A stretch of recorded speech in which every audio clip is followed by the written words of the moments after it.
This is HRS TV. I'm Jessica Mullenix, and I'm joined today by Dr. Love, the president of the International Board of Heart Rhythm Examiners. Perfect, you got it.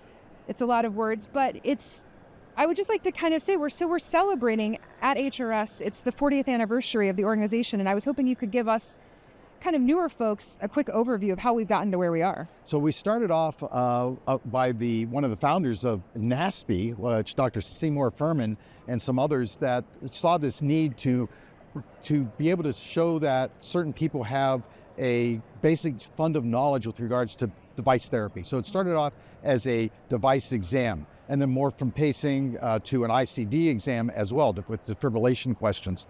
And beyond that, it started becoming more interesting because we have people that are physicians, we have allied professionals, we have people that are going to try to certify themselves as far as becoming electrophysiology specialists. Many of these people that come into our labs and they are mapping our patients, and what do they know? Well, how do we know that they know what they're doing other than they come from a company supposedly trained? Well, if they carry a certified electrophysiology specialist credential, that's meaningful to me. It means, really says something. Right, it means that they've proven some knowledge. So we started off as this small kind of mom and pop organization run by Seymour Furman and Betsy Bogdansky.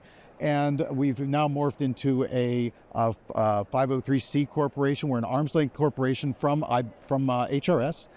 So HRS board, we answer to the HRS board. Right. And we've grown into an organization where we have an executive director, a CEO, we have a couple of assistants, we have a CME program that we're part of. And we have 11,000 people certified around the world right now. Yeah, and I didn't know until we were just talking how integrated you were with HRS, because I kind of think of HRS and the International Board as partners.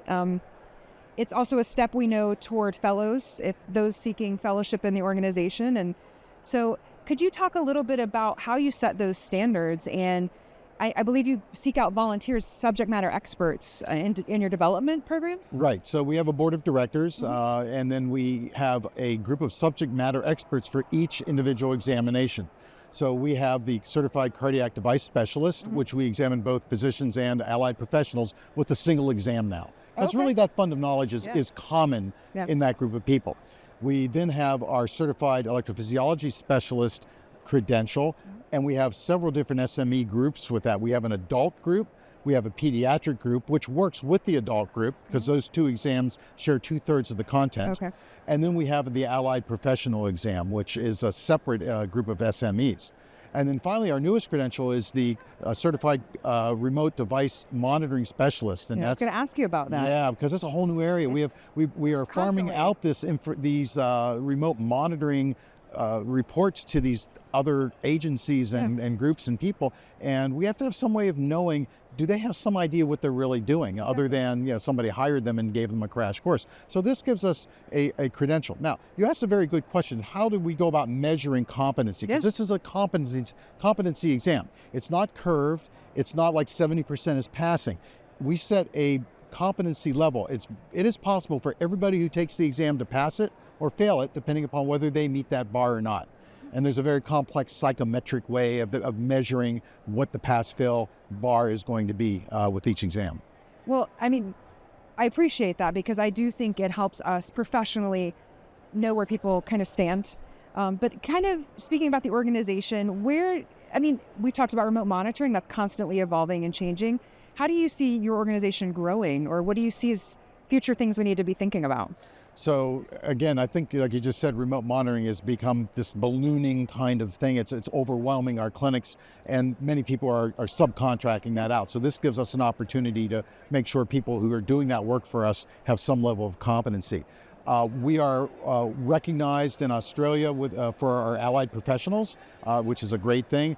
We are now recognized as part of the magnet program. So our nursing staff that get themselves certified, that helps the institutions work towards that magnet recognition, which is really important. Fabulous. Yeah, really important for our allied professionals, our nurses, and we are now working with state licensure agencies, and we're now recognized in one state as part of the nursing licensure program where they recognize this credential. And our strategic plan is to work that now out to the rest of the states. We are an international organization, so we are in many, many different countries. We have about 700 certified people in Europe.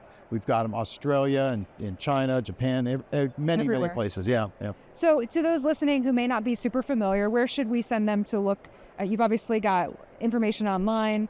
I think personally, and I believe on the website you have the people who are certified listed, and so searching out local people who might already be certified. But I just wanted to say thank you for joining us today. It's fabulous to celebrate 40 years. 40 years. That's so it's successful. It's IBHRE.org, and all the information about the exam, the dates, the content of the exam. So it's all transparent. We're not trying to hide anything. We want everybody to pass it. And then one really nice thing that we instituted a few years ago is our C3 program, our continuous credentialing certification program. So once you take this big exam, it used to be every 10 years you had to do it. Yes, I do recall. No more. So now you have a 2-year window every 2 years, every other year, where you have to complete 12 mini exams, 5 questions. You have to read a piece of literature, usually just a paper, and it's open book. There's no time limit.